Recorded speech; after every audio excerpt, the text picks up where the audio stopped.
ഇന്ന് വിരുന്നുകാരൊക്കെ വരുന്നൊരു ദിവസമാണ്. അപ്പോൾ രാവിലെ ബ്രേക്ക്ഫാസ്റ്റിന് അപ്പം മുട്ടക്കറി ആക്കാമെന്ന് കരുതി മുട്ട പുഴുങ്ങാൻ വെച്ചിട്ടുണ്ട്.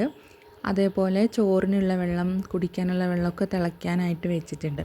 അപ്പോൾ ഇതൊക്കെ ആവുന്ന ആ ഒരു സമയം കൊണ്ട് നമുക്ക് മുട്ടക്കറി ഉണ്ടാക്കാനുള്ള ബാക്കി കാര്യങ്ങളൊക്കെ നോക്കാമെന്ന് കരുതി ഞാൻ അതിൻ്റെ ഇടയ്ക്ക് ഉള്ളിയുടെ തൊലി കളയുന്നുണ്ട്. അതേപോലെ തക്കാളി ഇതൊക്കെ കഴുകി വൃത്തിയാക്കി അവിടെ വെള്ളത്തിലിട്ട് വെച്ചിട്ടുണ്ട്. ഇനി ചോറ് വെക്കാൻ വേണ്ടിയിട്ട് ഇന്ന് കുറച്ച് അധികം അരിയൊക്കെ എടുക്കുന്നുണ്ട്, നമ്മൾ എല്ലാവരും ഉള്ളതുകൊണ്ട്. അപ്പോൾ ഇവിടെ ഗ്യാസ് സ്റ്റൗ മാത്രമേ ഉള്ളൂ, വിറകടുപ്പില്ല. അതുകൊണ്ട് തന്നെ കുറച്ച് സമയമെടുക്കും ചോറൊക്കെ ആവാനായിട്ട്. അപ്പോൾ ഞാൻ അടുക്കളയിൽ നല്ല തിരക്കാണ്, ആരെങ്കിലും വരുന്നൊരു ദിവസമൊക്കെ ആണെന്നുണ്ടെങ്കിൽ വീടൊക്കെ ക്ലീൻ ചെയ്തായിട്ട് എന്നെ നന്നായിട്ട് സഹായിക്കും. അപ്പോൾ ആളിവിടെ ഭയങ്കര തിരക്കിലാണ്, വീട് ക്ലീൻ ചെയ്യുന്ന പരിപാടിയിലാണ്. ഞാനാണെങ്കിലോ ചോറൊക്കെ വെക്കാൻ വേണ്ടിയിട്ട് അരി തിളച്ച വെള്ളത്തിലേക്കൊക്കെ ഇടുകയാണ്. അപ്പോൾ ഈ സ്റ്റൗവിലായതുകൊണ്ട് തന്നെ കുറച്ച് സമയമെടുക്കും ഇതായി വരണമെങ്കിൽ. ഇങ്ങനെ കുറേ പേര് വരുന്ന ആ ഒരു സമയത്തൊക്കെയാണ് നമുക്ക് വിറകടുപ്പ് ഉണ്ടായിരുന്നെങ്കിൽ നന്നായിരുന്നു എന്ന് തോന്നുന്ന ആ ഒരു സമയം. അങ്ങനെ ബാക്കിയുള്ള കാര്യങ്ങൾ ആ ചോറ് വേവുന്ന ഒരു സമയം കൊണ്ട് കറിക്ക് ആവശ്യമായിട്ടുള്ള പച്ചക്കറിയൊക്കെ ഞാൻ മുറിക്കുകയാണ്. അപ്പോൾ രാവിലെ തന്നെ ഞാൻ എൻ്റെ പണികളൊക്കെ ഒതുക്കാമെന്ന് കരുതി നേരത്തെ അടുക്കളയിൽ കയറിയതാട്ടോ. എല്ലാവരും വരുന്നത് ബ്രേക്ക്ഫാസ്റ്റ് കഴിക്കുന്ന ആ ഒരു സമയം കണക്കാക്കിയിട്ടാണ്. കാരണം അവരൊക്കെ നേരത്തെ ഇറങ്ങുന്നതാണ്.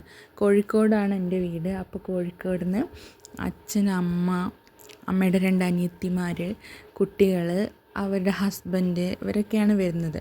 പിന്നെ അനിയത്തി ഓൾറെഡി ഇവിടെ ഉണ്ട്. അവൾക്ക് വെക്കേഷൻ ആയതുകൊണ്ട് അവൾ നേരത്തെ വന്നതാണ്. അപ്പോൾ അവരൊക്കെ വരുമ്പോൾ ക്ഷീണിച്ചിട്ടായിരിക്കും വരിക. അതുകൊണ്ട് നമ്മൾ വരുമ്പോൾ പെട്ടെന്ന് തന്നെ ബ്രേക്ക്ഫാസ്റ്റ് കൊടുക്കാമല്ലോ എന്ന് കരുതിയിട്ടാണ് നേരത്തെ ബ്രേക്ക്ഫാസ്റ്റൊക്കെ ആക്കി വെക്കുന്നത്. അങ്ങനെ ഞാൻ അവിടെ മുട്ടക്കറിക്ക് ആവശ്യമായിട്ടുള്ള ഉള്ളി, തക്കാളി ഇതൊക്കെ അരിഞ്ഞെടുക്കുന്ന പണിയിലാണ്. ഇവിടെ തണുപ്പായതുകൊണ്ട് തന്നെ എല്ലാം ചൂടോടെ കഴിക്കുന്നതാണ് നല്ലത്.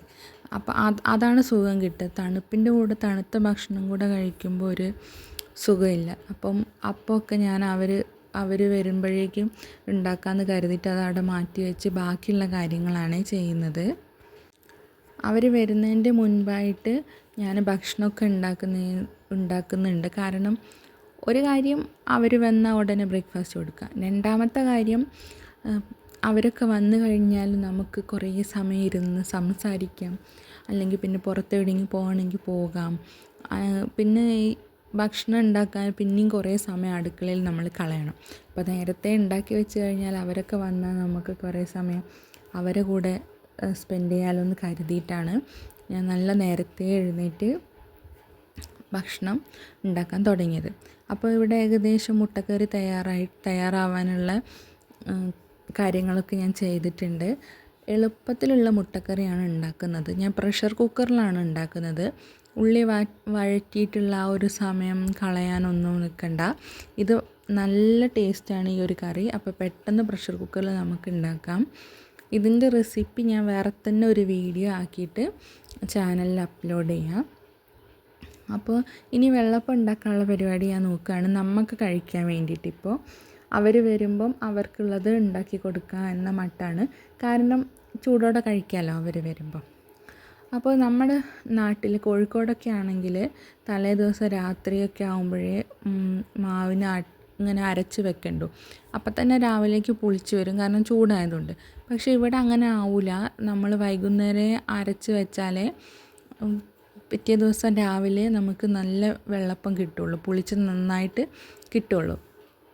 അപ്പോൾ ഇവിടെ ഞാൻ അപ്പമൊക്കെ ചുട്ടെടുക്കുന്നുണ്ട്. അതിൻ്റെ ഇടയ്ക്ക് ചായക്കുള്ള വെള്ളം തിളയ്ക്കാൻ വെച്ചിട്ടുണ്ട്. അപ്പം അങ്ങനത്തെ കാര്യങ്ങളൊക്കെ ചെയ്തു. കറിയൊക്കെ ഇവിടെ റെഡി ആയിട്ടുണ്ട്. ഇനി ഇതിൻ്റെ അവസാന ഘട്ടത്തിലേക്കാണ്. കടുക് പൊട്ടിക്കണം, പിന്നെ കുറച്ച് കുരുമുളക് പൊടി, കറിവേപ്പില, അങ്ങനത്തെ കാര്യങ്ങളൊക്കെ ഇടണം. അത്രേ പണിയുള്ളൂ. കറി ഇവിടെ റെഡി ആയിട്ടുണ്ട്. അതിൻ്റെ ഇടയ്ക്ക് ഞാൻ പോയി കുളിച്ചിട്ടുണ്ട്. രാവിലെ കുളിക്കാനൊക്കെ നല്ല മടിയാണ്, കാരണം തണുപ്പായതുകൊണ്ട് തന്നെ. പിന്നെ കുളിയൊക്കെ കഴിഞ്ഞ് നമ്മൾ എല്ലാവരും ഒരുമിച്ച് ബ്രേക്ക്ഫാസ്റ്റൊക്കെ കഴിച്ചു. അതിന് ശേഷം അവരെല്ലാവരും വന്നു, അവരൊക്കെ ഭക്ഷണം കഴിച്ചു. കുറേ നേരം ഇരുന്ന് നമ്മൾ സംസാരിച്ചു, ഉച്ചയ്ക്കുള്ള ഭക്ഷണം കഴിച്ചു. അത് കഴിഞ്ഞിട്ടൊക്കെ നമ്മൾ മെല്ലെ പുറത്തേക്കൊക്കെ ഇറങ്ങി. നമ്മുടെ വീടിൻ്റെ താഴ്ഭാഗത്ത് മൊത്തം വയലാണ്, നല്ല ഭംഗിയുള്ള വയലുകളാണ്. അപ്പോൾ നമ്മൾ ആ വയലൊക്കെ കാണാൻ വേണ്ടി പോവാണ്.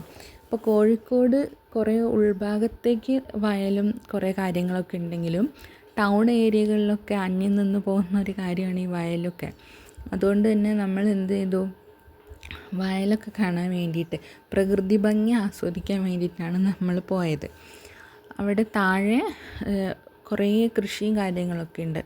വാഴ, പിന്നെ പാഷൻ ഫ്രൂട്ട്, ചീര, പയർ, കപ്പ, കുരുമുളക്, കാപ്പി, അങ്ങനത്തെ കുറേ കൃഷിയുണ്ട്.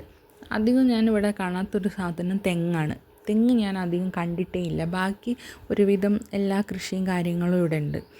പിന്നെ ഈ കൃഷി നനയ്ക്കാൻ വേണ്ടിയിട്ട് ഉപയോഗിക്കുന്ന തോട്, ആ തോടിൽ ഉള്ള വെള്ളം എടുത്തിട്ടാണ് കൃഷിയൊക്കെ നനയ്ക്കുക. നമ്മൾ ആ തോട്ടിലിറങ്ങി കുറേ വെള്ളത്തിലൊക്കെ കളിച്ചു, കുറേ ഫോട്ടോസ് എടുത്തു. നല്ല രസമായിരുന്നു. ആ തോട്ടിൽ കൂടെ കുറേ ദൂരം നടക്കാനൊക്കെ പറ്റും. അങ്ങനെ കുറേ ദൂരം നടന്നു.